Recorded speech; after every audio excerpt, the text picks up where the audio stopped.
The Spanish island of Mallorca's a lovely place in January, and also not a bad spot to catch some truly exceptional athletes in action. Team Colombia comes here each year for its pre-season training, part of a regime established by its owner, telecoms entrepreneur and multi-millionaire Bob Stapleton, an American in a sport dominated by Europeans.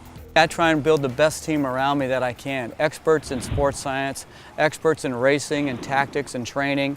I think it's different than the way most cycling teams have been managed, which have typically been built around the experience of a single manager. Now, bringing together a team of experts or borrowing ideas like stretching sessions or cold water baths from other sports such as American football hardly seems revolutionary. But then again, this is cycling. Cycling's built a lot on tradition and things haven't changed a lot in 100 years of the sport. Professional cycling, road cycling, it's not even common that you have like trainers on the team. Well, just a gentle workout today, only 6 hours in the saddle, but whatever techniques they are using, it does seem to be working. Last year the team clocked up 153 wins, including 6 stage wins of the Tour de France. That was more than any other team in pro cycling. Keep it up, boys. There we go. Yet there are numerous factors that contribute to a team's success, such as the tiny alterations to technique, which can shave seconds or more off a world champion's time trial. See if you can almost squeeze your shoulders up a little. Yeah, like that.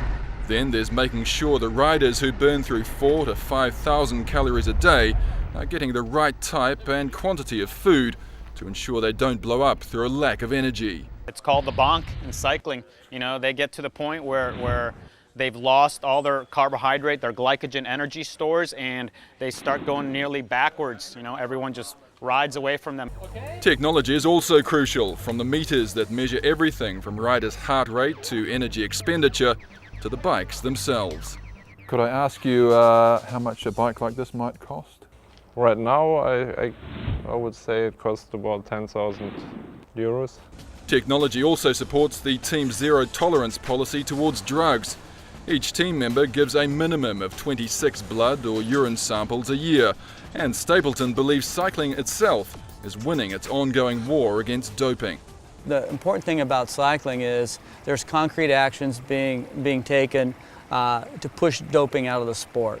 You've got the biological passport, which now tests 800 athletes regularly for all banned substances.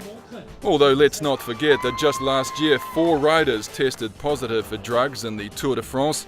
A similar number were caught in 2007, not to mention the winner in 2006. They say, yes, we're fighting it, and then bam, the winner of the Tour de France gets tested positive. Well, that's why the people are caught, because they're fighting it, you know? Team Colombia's budget runs somewhere around the $13 million mark. That's not all covered by sponsorship, yet Stapleton's convinced that, ironically, the scandals that have recently put sponsors off cycling actually now make the sport a more attractive commercial proposition. I think it's a great time to come into the sport. You're coming in near the bottom, and the sport's fundamental value is very high. And in 2009, with 7-time Tour de France winner Lance Armstrong returning to the sport after a 3-year retirement, interest in cycling will be especially high.